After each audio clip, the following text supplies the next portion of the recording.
जय हिंद सभी को। इस वीडियो में अपन देखेंगे 3 दिसंबर 2020 को जो दिल्ली पुलिस का पेपर हुआ था थर्ड शिफ्ट में, उसके 10 क्वेश्चन कंप्यूटर के।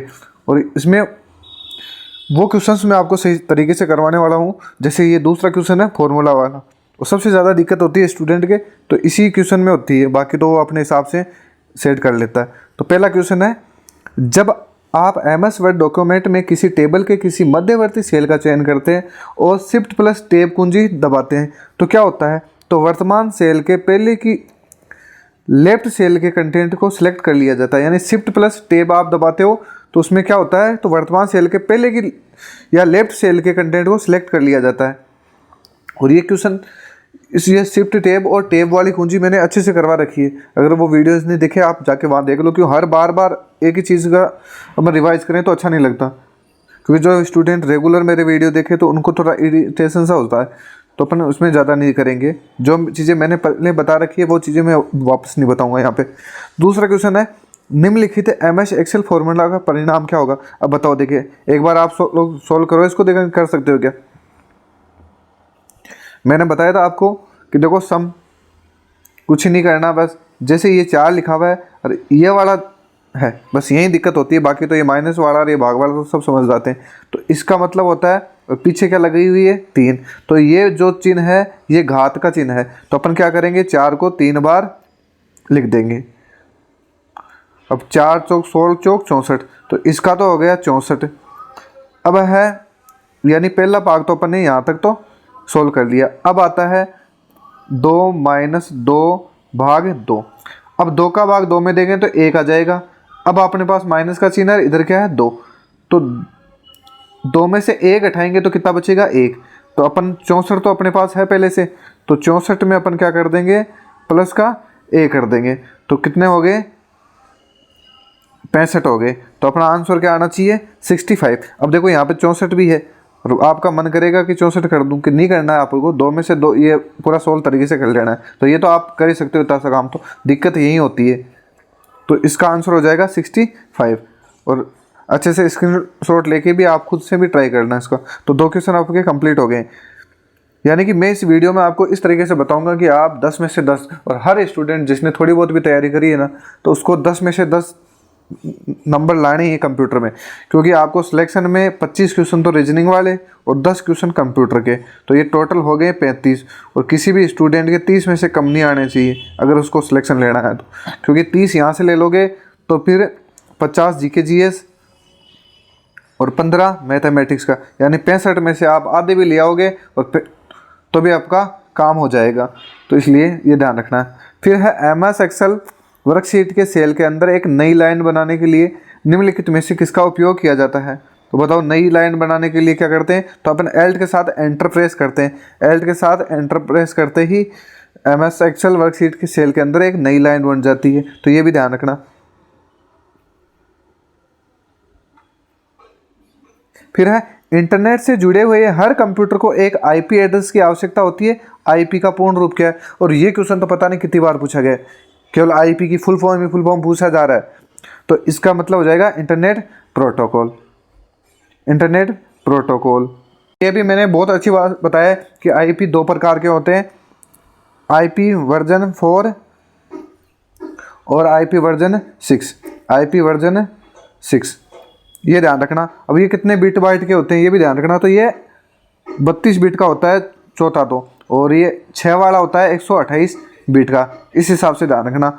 और इसको किसके द्वारा अलग किया जाता है, तो इसको डॉट के द्वारा अलग किया जाता है। और जो IP6 है इसको कोलन द्वारा अलग किया जाता है। इनको यानी डिफाइन कैसे कर सकते हैं, तो इसको कोलन द्वारा अलग किया जाता है, तो ये भी ध्यान रखना। फिर है अगला,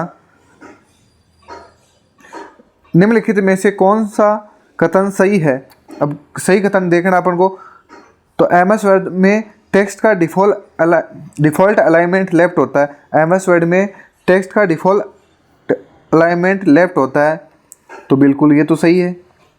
दूसरा है, MS वर्ड में प्रत्येक पैराग्राफ एक पैराग्राफ मार्क के साथ समाप्त होता है जो एक बैकवर्ड जैसा दिखाई देता है, तो बिल्कुल ये भी सही है। तो दोनों कथन यहाँ पे सत्य हो जाएंगे।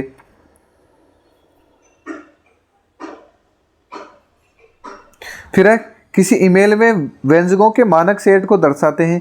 किसी ईमेल में व्यंजकों के मानक सेट को दर्शाते हैं। इमेजेस, टेक्स्ट, इमोटिकॉन्स या एनिमेशंस। तो इसका उत्तर हो जाएगा ऑप्शन 3। इसको थोड़ा सा देख लेना आप, क्योंकि अब भविष्य में अगर ये क्वेश्चन पूछा जाएगा तो सेम टू सेम रिवाइज होगा। तो इसको आप अपने हिसाब से नोट में लिख लेना। किसी ईमेल में व्यंजकों को के मानक सेट को दर्शाने वाला होता है तो वो होता है इमोटिकॉन्स। फिर है एमएस वर्ड में एक font size drop down box होता है। इसके माध्यम से चयन किया जा सकने वाला सबसे बड़ा फ़ॉन्ट है। तो ड्रॉप डाउन बॉक्स में सबसे बड़ा देखना आपको। तो ड्रॉप डाउन बॉक्स इसमें सबसे बड़ी साइज होती है वो 72 की होती है। तो ये ध्यान रखना।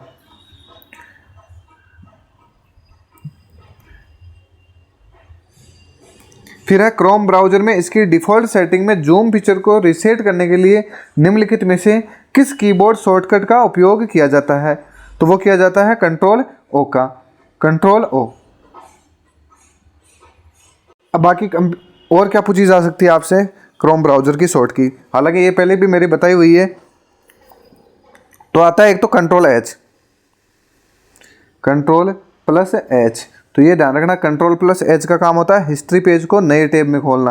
यानी एच का मतलब हिस्ट्री, और हिस्ट्री पेज को नए पेज में खोलने के लिए आप क्या करोगे? कंट्रोल प्लस एच दबाओगे। कंट्रोल प्लस जे, ये भी इंपॉर्टेंट है।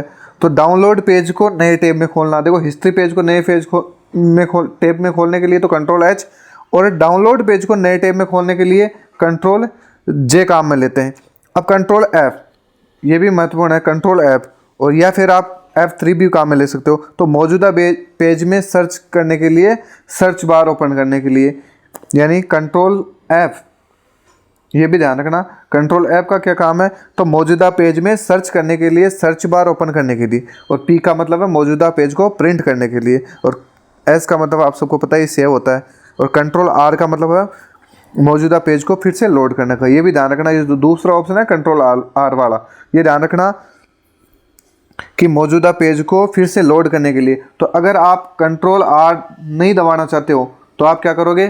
केवल F5 प्रेस कर देना। सेम काम जो कंट्रोल R से होता है वो कि वही F5 से भी हो जाएगा। और वो क्या होता है काम? तो मौजूदा पेज को फिर से लोड करने के लिए। और ये महत्वपूर्ण है, मौजूदा पेज को फिर से लोड करने के लिए, ये इसे रीलोड भी बोला जाता है। तो किस कुंजी का प्रयोग किया जाता है? तो कंट्रोल R का। तो ये हो गए अपने 8 क्वेश्चन। अगला क्वेश्चन है MS एक्सेल वर्कशीट में 7वीं पंक्ति और 10वें स्तंभ के प्रतिच्छेदन बिंदु पर स्थित सेल का एड्रेस क्या होगा? तो जाएगा J7। फिर अंतिम क्वेश्चन, ये बहुत ही अच्छा क्वेश्चन है। ये हर पेपर में पूछा जाता है, और दिल्ली पुलिस में तो खूब बार पूछा है, मैंने बहुत अच्छे से करवाया हुआ है वहाँ पे।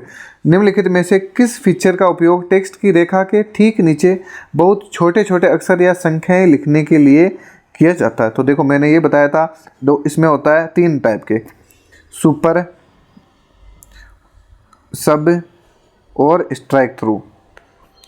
सुपर का तो मैंने ऐसे बताया था जैसे ये 10 है, और इसके ऊपर जो भी लिखी जा रही है तो सुपर स्क्रिप्ट है।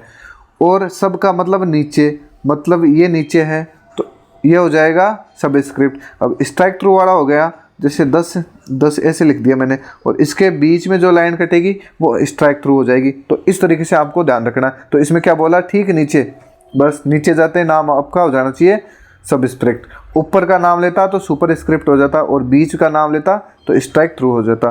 तो ये हो गए अपने 10 क्वेश्चन। मिलते हैं अगले वीडियो में। और मेरे हिसाब से आपको वीडियो समझ में भी आया होगा और अच्छा भी लगा होगा। तो अच्छा लगा तो लाइक ज़रूर करना और कमेंट करके ज़रूर बताना। मिलते हैं अपने फिर वही 10 क्वेश्चन लेके, और ऐसे करके एग्ज़ाम तक मैं आपके बहुत सारे क्वेश्चंस करवा दूंगा कंप्यूटर में, और 2-3 मैराथन भी लेके आऊँगा, तो आपका सारा कंप्यूटर कवर हो जाएगा।